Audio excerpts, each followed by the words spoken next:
Give you a little preview of, I think, what's going to be happening in Washington, at least expected in the next month or two, just to give you a little idea. And then, of course, glad to talk about anything you want to talk about, because I know you guys like to talk politics too. So, but let me really just start with a couple, 5 different issues I wanted to bring up. One is the Farm Bill. We are anticipating that could come up as early as this month being May, coming up. It's been controversial because it's been done in a very partisan way. The lion's share of the funding in the Farm Bill actually goes towards the Supplemental Nutrition Assistance Program, the SNAP program. Years ago there was this merging of the more ag-related bills along with the Supplemental Nutrition Assistance Program to kind of bring in urban and rural constituencies together, so people who might represent an urban district have a reason to care about the Farm Bill and vice versa. Unfortunately, what they're doing is going to really be very constraining with some of the work requirements they're doing, and it's not exactly in touch with reality. In Wisconsin, our numbers, just to give you an idea, 60% of the people who get SNAP are families with children. 31% are seniors or people with disabilities, and nationally already working, the numbers are 44%, but in Wisconsin it's actually 52%, higher than the national average. So it's not like there's a problem, and they're kind of creating one that's going to add to the amount of work hours and other requirements. It's going to make it difficult. There's also, within the Farm Bill, some sliding back on pesticide legislation, some logging legislation, and conservation monies being cut. So just something to watch. We had wished it would be a less partisan process, because the Farm Bill obviously is very important to the 2nd Congressional District, but that is something that we anticipate happening very, very soon, the next month or two. Second thing, just give you a quick update on the appropriations process. Since I'm on appropriations, now that we finally did an omnibus for through September 30th, we're starting what we should be the right time of year, at least, to be talking about the next fiscal year. We've had a ton of hearings. So far, I think the last couple of weeks I've had 4 hearings a week on appropriations, just on my 2 subcommittees that I serve on.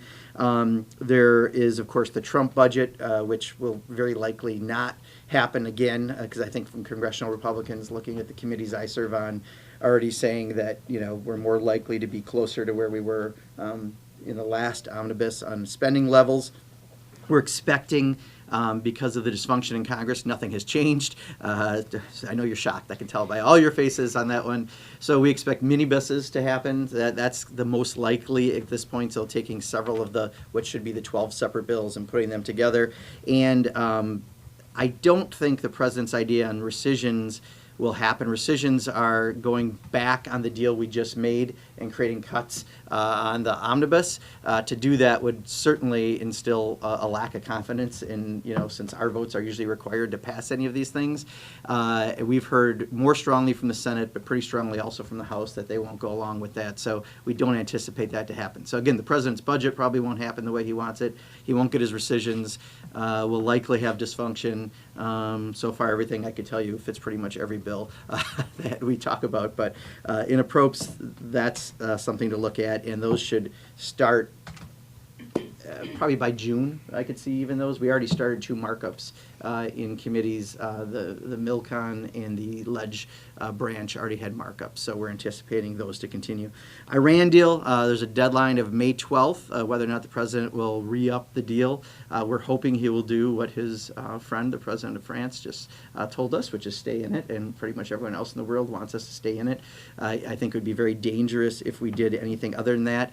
I was on the original whip team when we passed it for the House Democrats, so I feel very strongly that this is something that's going to keep us on a path to peace in the region, and I'm hoping the president won't do something foolish in this area, but we don't know. I guess wait for the morning tweet and we'll know exactly before the 12th what the answer will be, but many of us are trying to make sure the White House hears loud and clear that members of Congress don't want us to go back on this deal. Fourth subject, I think it's been moved already a couple times. I think now next week, supposedly, the president's going to release his prescription drug plans. This is one of the 2 areas where originally when the president talked about infrastructure, it sounded a lot like how Democrats talk about infrastructure. It turned out to be a little different, his final plan he put out there. Around prescription drugs, the White House actually talks about things like generics and the problem with pricing of prescription drugs, so we're anxious to see what he puts out there. What we would like to see, and by we meaning I think Democrats like to see, we've put principles out from the Progressive Caucus. Three of the main principles I think I'd focus on is, let us, within Medicare, be able to negotiate for prescription drug prices like you do in Part D. That should be a no-brainer, but I'm not sure if the president will put that forward. Two is addressing the pay-to-delay process they have with generic drugs. Right now, there are incentives by the industry to pay companies not to produce a generic equivalent when it's ready to be produced generically, which keeps prescription drugs more expensive. We're hoping that the president will address that. And the third area would just be transparency in prices. We've all heard the stories about prescription drug prices going up. It's not just Pharma Bro, Martin Shkreli. It's a lot of companies are doing this across the board, including for drugs that have been out there for a very long time. Insulin is a great example. It's really gone up and nothing has changed with insulin, yet the price has changed dramatically. It used to be, it was said that it was research and development cost. We just had a study that came out that's pretty fascinating. Between 2010 and 2016, of the 200, I believe, and 10, but I could be wrong on that number, but it was a little over 200 drugs that were approved by the FDA. All of them had help and research from the NIH, National Institutes of Health. So it could be argued our tax dollars have been part of the research of all these things, and they no longer can really justify the prices on that. So there's a lot of new subterfuge that the pharmaceutical industry has put out there. We just need some transparency. We shouldn't be paying 20 times the price of a drug that another country is paying for the identical drug, and we're hoping that those three provisions, especially along with some others, will be in what the president talks about. And I think the last thing I'll say, and then just more than glad to take any questions that you have.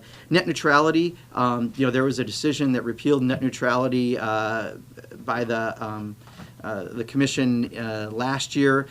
It was a very unpopular decision. In our office alone, within the first 3 weeks, I had over 6,400 contacts against the decision. I had 0 for, not even a telecom CEO bothered to pick up the phone and tell me they liked it, which was pretty interesting. There is right now a move in the Senate, because the Senate can do this with the rules they have, to try to overturn that rule. They have a better chance with numbers. They're one person shy in the Senate of doing that. So sometime between now and June, there will be a major move to try to rescind that order that got rid of net neutrality. May 9th, there's going to be a day of action.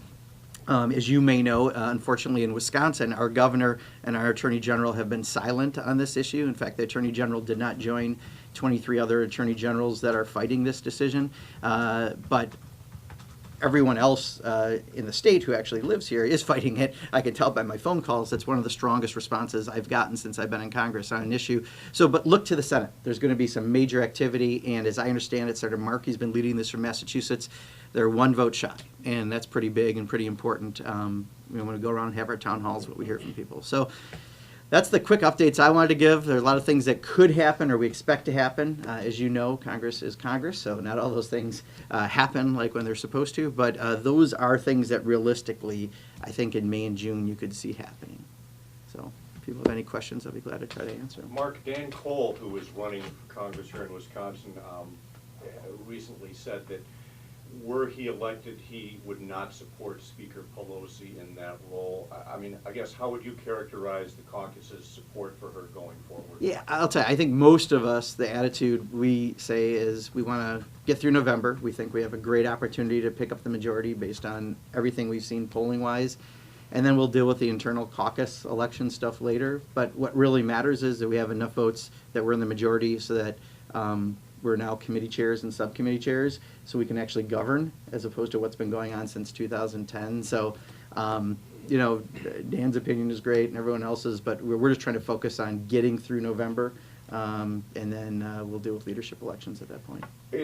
Was the media response to whatever actually transpired between the speaker and the chaplain?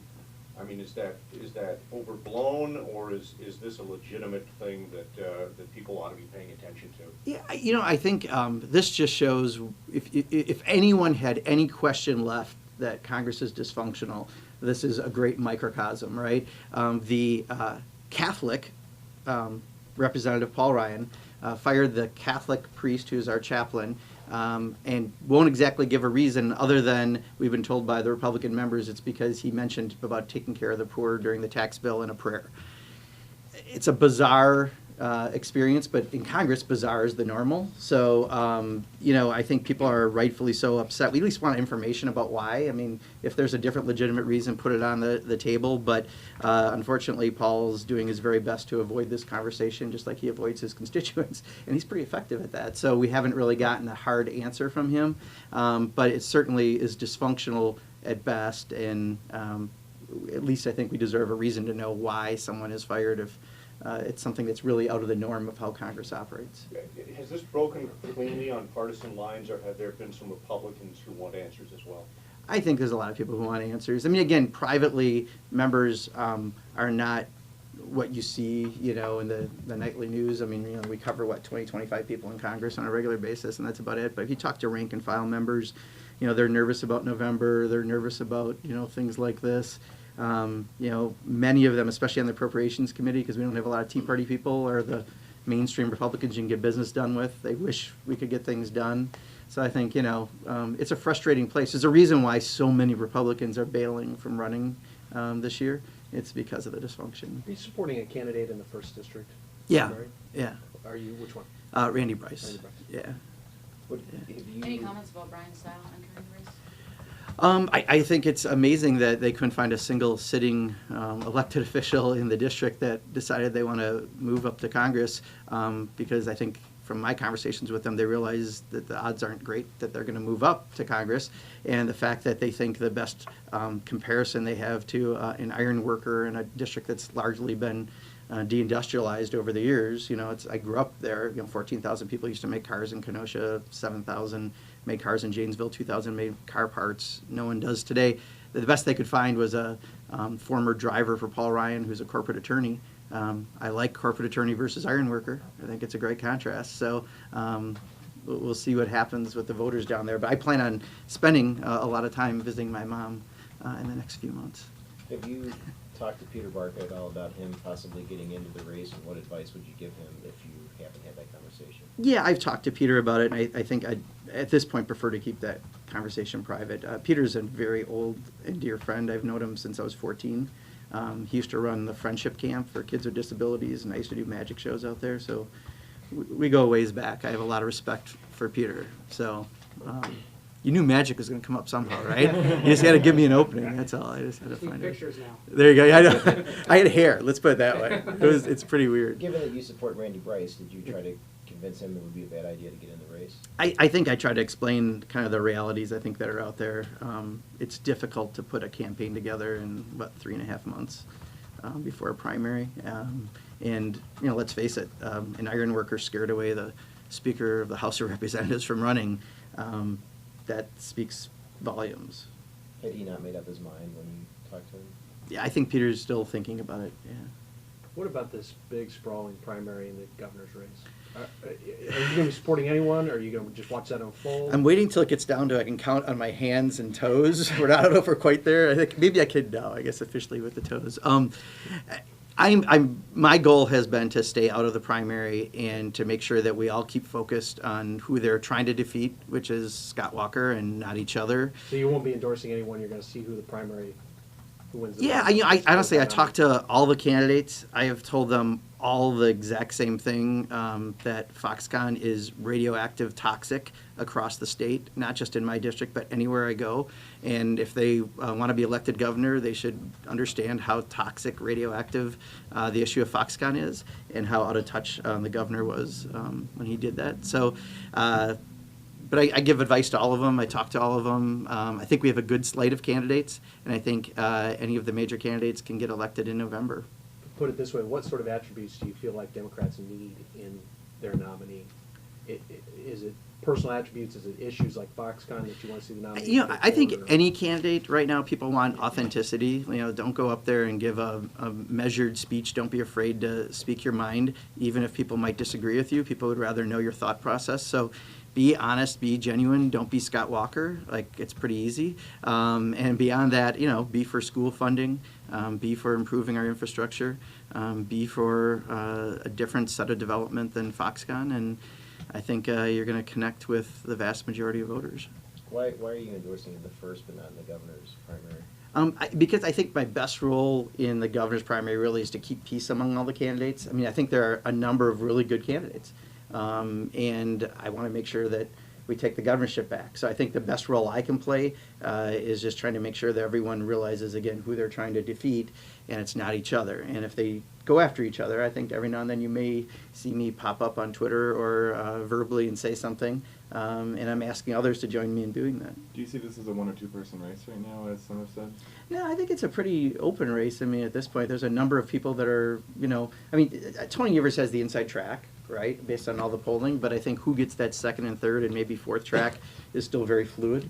But again, right now, I'm very happy that the candidates have been generally very good, talking about what they want to do, and I think that's the way to be running. But, just recommend, be very honest and authentic, and even if they think people might disagree with them, that's all right.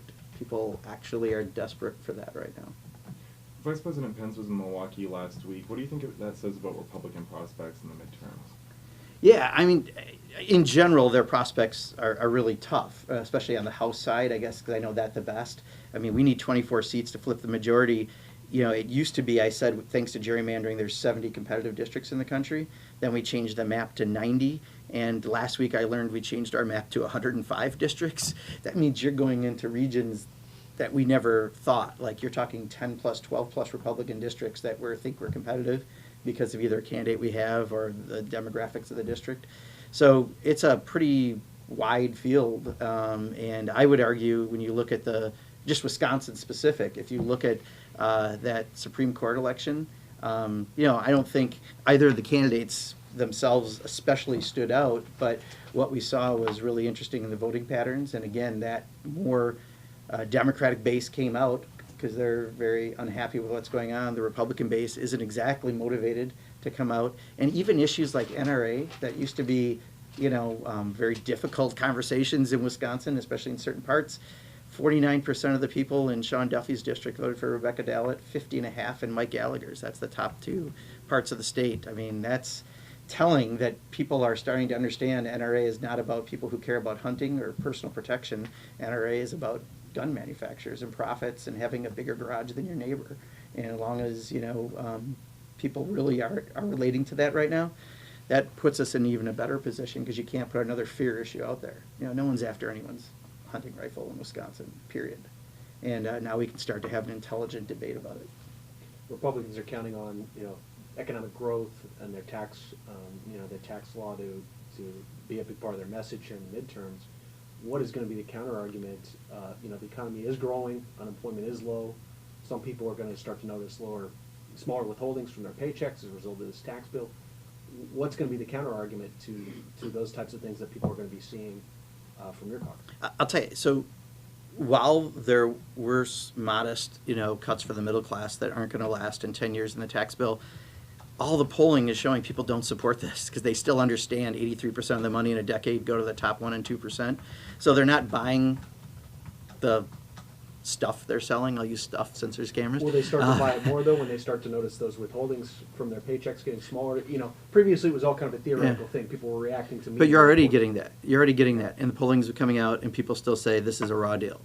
This isn't what they were promised because it's not about the middle class. It's about the people who make donations to Republican candidates. So I think what I'm seeing still is this angst, especially politically, with a guy who's our leader who still would rather go and have a rally and make funny nicknames for people and, poke at world leaders and do things that can be problematic.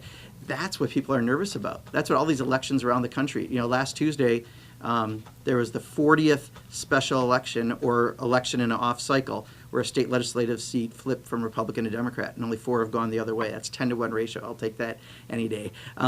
That's a continued sign that despite what they're trying to sell people on the tax cuts, despite what they're trying to sell people on the mood of the country economically, people just don't feel comfortable with where they're at. In fact, I think what you see from that suburban Milwaukee voter and you saw from the suburban Minneapolis voter in the 10th Senate District is a factor that I like to refer to as it's not about the left or the right. It's people who don't even follow politics but are tired of being forced into awkward conversations with their kids about what porn stars are, what S-holes are, and what very fine Nazis are.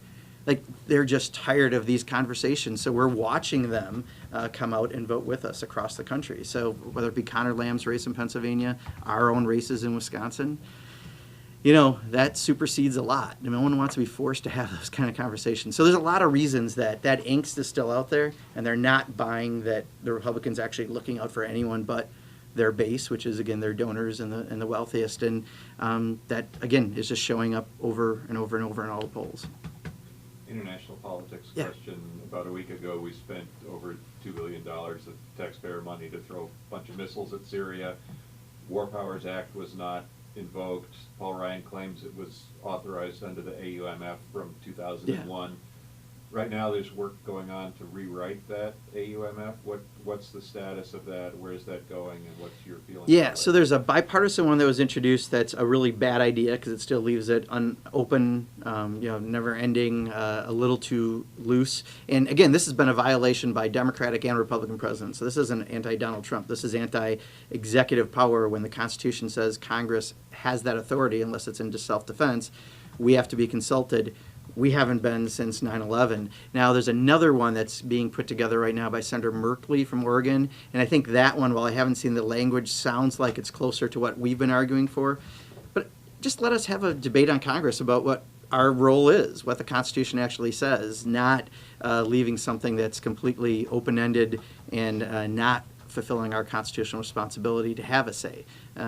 We tried to do that with Yemen because that's another unauthorized, war that's happening right now that we're aiding the Saudis on. We're concerned on things like what happens with the Iranian deal. And so we would prefer that we follow the Constitution rather than what presidents have, I think, been abusing since 9/11. So do you know what the timeline is on moving this forward? I couldn't tell you exactly on that because, first of all, whenever we have timelines, they don't really stick. But the fact that they're finally talking about it, it's taken us my 5.5 years in Congress to see it even move to this point, and yet it's been the same problem that's existed all that time. The SNAP debate within the Farm Bill kind of gets back to something a similar debate that we've seen in the legislature here. What's wrong with imposing work requirements for people to collect public benefits? A lot of Republicans say that's a positive thing, gets people ready for the workforce. What's wrong with that? Yeah, just common sense and logic. It sounds great, right? It's a great political talking point, but this is part of why I say the authenticity part matters right now.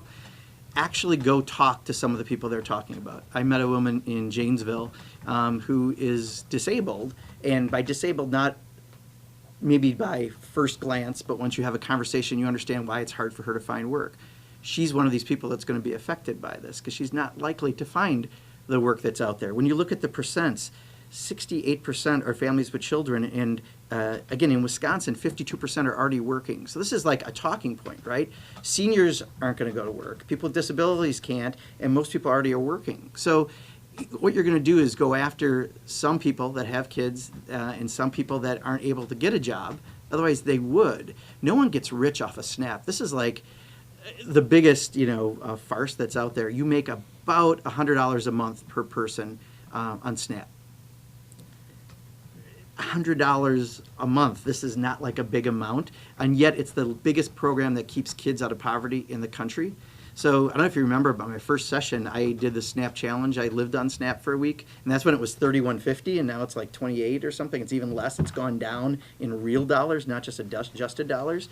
And I asked my office, I was ornery all week. You can't buy much for $31.50. I bought a bag of oranges. That was like $6.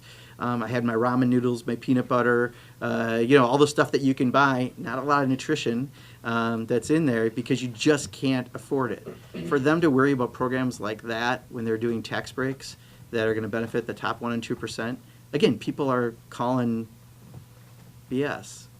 They get it. So. Do you think Republicans would just as soon eliminate the program?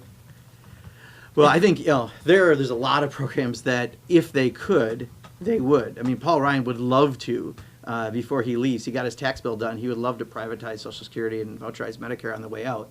But there's no way that even his members will go along with that, especially in an election year. But all these programs, again, for them to blow a hole in the deficit by passing a tax bill in December. And then days later, Paul mentioned that we have to go after entitlements because we have a problem with our deficit.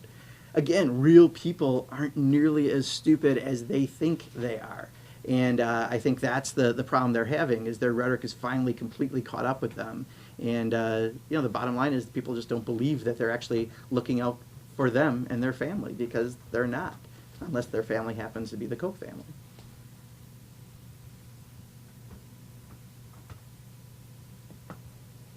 Anything else you guys are? No? All right. Well, we're doing town halls this week on Thursday, 1 o'clock in Dodgeville and 5:30 in Baraboo.